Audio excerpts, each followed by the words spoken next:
He failed to notice the warning signs that dehydration was setting in. He had taken too much salt and it was affecting his body. He started to feel thirsty and dizzy. His heart began to beat faster and his blood pressure rose. He felt a sharp pain in his chest and head. He tried to call for help, but no one heard him. He collapsed to the ground. The miners found him and his donkey. They tried desperately to revive him, but it was too late. The very thing he craved so much had become his undoing. Once upon a time, there lived a young man named Ahanna in Owosu village, a small village in the heart of Wakana kingdom. Ahanna's home was a cozy hut that he built with his hands using bamboo and palm leaves. His family was a tight unit comprising of his wise and caring mother, his father, and his sister. Ahanna loved his family dearly and cherished every moment with them. He had many friends in the village who respected his honesty and loyalty. Ahanna was known throughout the village and the neighboring villages for his warm heart and hardworking nature. Whether he was fixing his neighbor's roof or spending time with his family or on his way to his farm, he always had a cheerful disposition and greeted everyone with a warm smile and a friendly word. He was curious about the world beyond his village and often listened to stories of travelers and traders who passed by. He was content with his simple life and simply enjoyed life as it came. Despite these qualities, Ahanna had one weakness. He harbored an unusual fondness for salt that bordered on obsession. He loved salt very much, and no dish was complete without his generous sprinkle of the precious crystals on it. He added salt to every meal he ate, even if it was already salty enough. He would sprinkle salt on his fruits, vegetables, grains, nuts, bread, and even his water. His family and friends often warned him about the perils of excessive salt consumption. Too much salt is bad for your health, they often told him, but Ahanna always dismissed their warning. I have been eating salt all my life and nothing bad has happened to me. Even if salt is bad, something must kill a man, Was the response he gave to them every time. He thought that salt made everything taste better and gave him energy and strength, and so he could not live without it. Soon, a very strange incident occurred in Owozu village. There was a scarcity of salt in the village, and every family had to manage the one they have. Ahanna, with his peculiar fondness for salt, felt this scarcity the most. The meals in his household, though filled with love and warmth, lacked the sprinkle of salt that Ahanna believed elevated them to perfection. His mother noticed the sadness in his eyes as he savored every bite, and his father longed to see his son's carefree smile return. His mother, being a wise and resourceful woman, took it upon herself to find alternatives.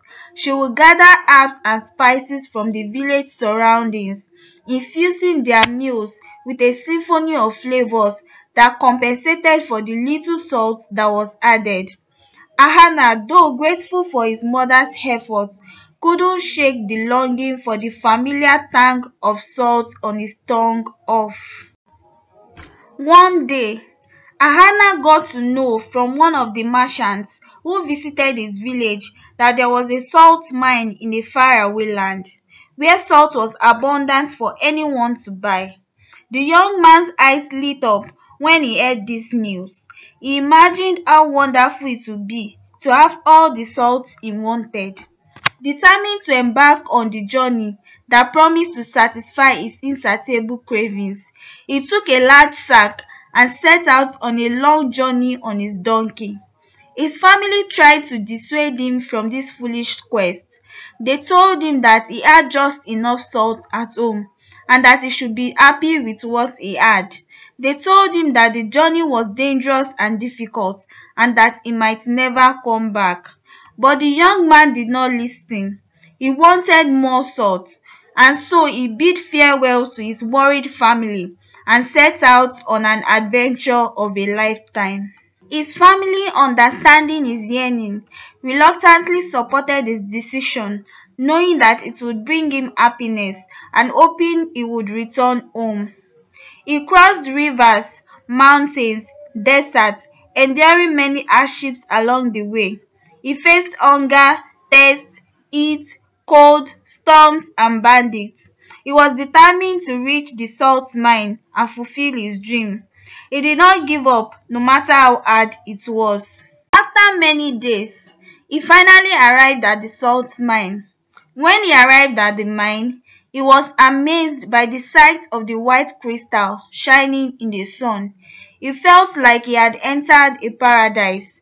He greeted the miners and asked them how much salt they had.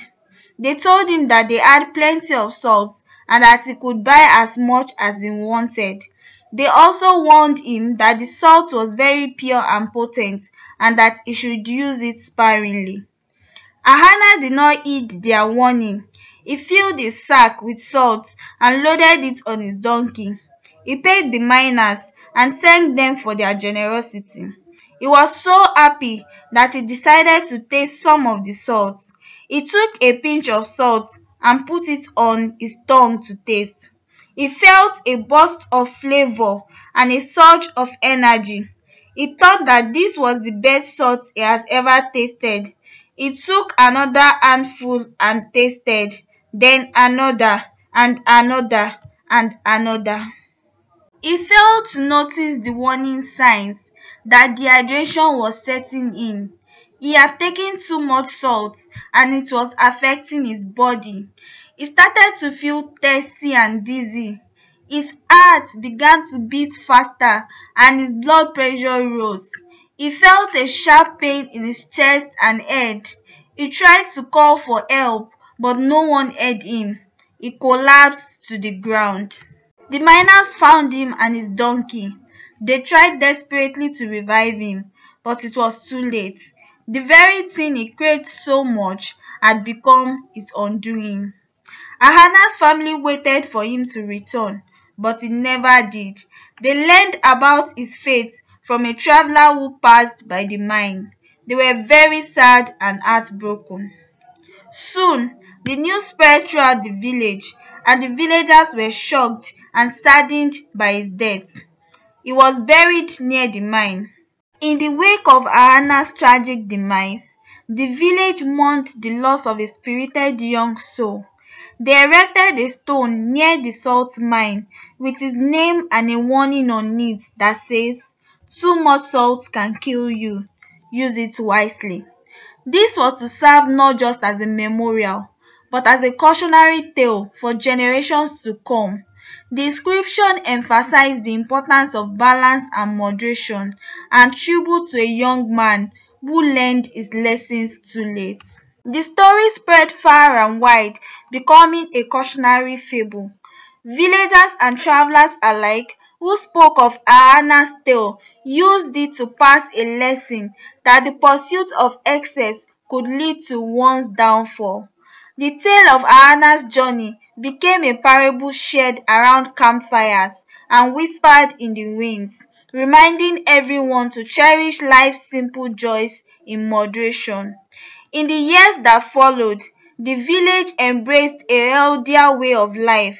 They learned about the benefits of a low-salt diet, that it reduces the risk of high blood pressure, heart disease, and kidney problems. The memory of Ahanna's adventure served as a catalyst for change, inspiring the community to cultivate a balanced and nourishing lifestyle. And so the story of the young man and the salt became more than a cautionary tale. It evolved into a legacy that transformed a community, turning tragedy into an opportunity for growth, reflection, and a healthier future.